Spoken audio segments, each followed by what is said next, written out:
तो हमें क्वेश्चन में एक लीनियर ट्रांसफॉर्मेशन दी हुई है from T P2R to P4R। एक लीनियर ट्रांसफॉर्मेशन है। लीनियर ट्रांसफॉर्मेशन की डेफिनेशन इस तरह से डिस्क्राइब की गई है।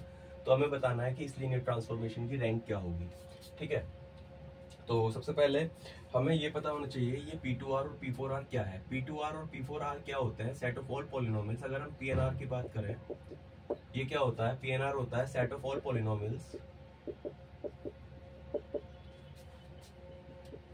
set of all polynomials of degree at most n, ठीक है, with coefficients in r। ठीक है, तो इस डेफिनेशन के अकॉर्डिंग P2R क्या हो गया? P2R हो जाता है हमारा set of all polynomials with degree at most 2 and coefficients in real. Similarly P4R क्या हो गया हमारा? P4R हो जाएगा the set of all polynomials of degree at most 4 with coefficients in real numbers. ठीक है, तो हमें बताना है कि रैंक ऑफ टी क्या होगा। ठीक है, तो हम सबसे पहले हमें पहले पता होना चाहिए कि रैंक की डेफिनेशन क्या होती है। ठीक है, तो रैंक क्या होता है? रैंक ऑफ टी क्या होता है? रैंक ऑफ टी होता है dimension of range space of T. ठीक है, रेंज स्पेस ऑफ टी। ठीक है, अब रेंज स्पेस क्या होता है? डायमेंशन निकालनी है हमें। तो डायमेंशन का मतलब क्या होता है? नंबर ऑफ एलिमेंट्स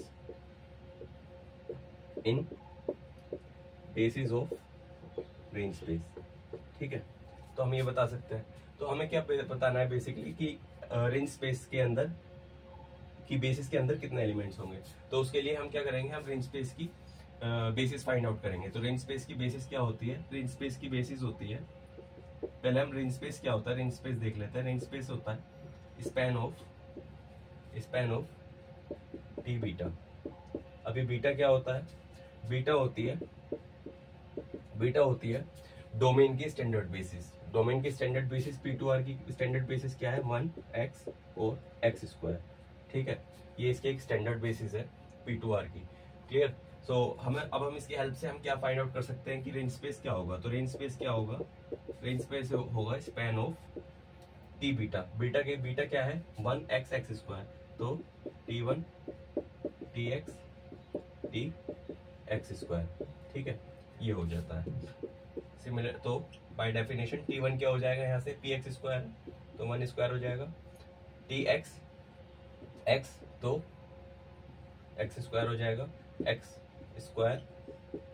ठीक है, तो ये क्या हो जाएगा? 1x स्क्वायर x की पावर 4। ठीक है, तो ये जो सेट आया है 1x स्क्वायर और x की पावर 4, ये किसके अंदर है? ये बिलोंग करता है किसके अंदर?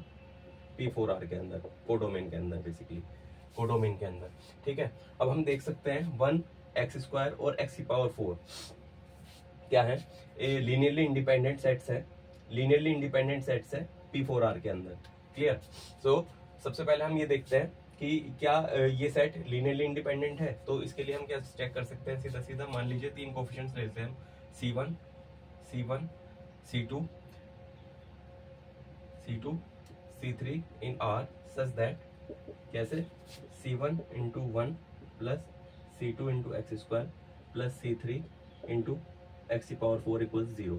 तो हम यहाँ से सीधा देख सकते हैं कि ये इक्वेशन तभी 0 हो सकती है अगर C1 equals to C2 equals to C3 क्या हो जाए? ये तीनों 0 हो जाए। इसका मतलब क्या हुआ? 1 एक्स स्क्वायर और एक्स की पावर 4 क्या है? लीनियरली इंडिपेंडेंट है P4R के अंदर।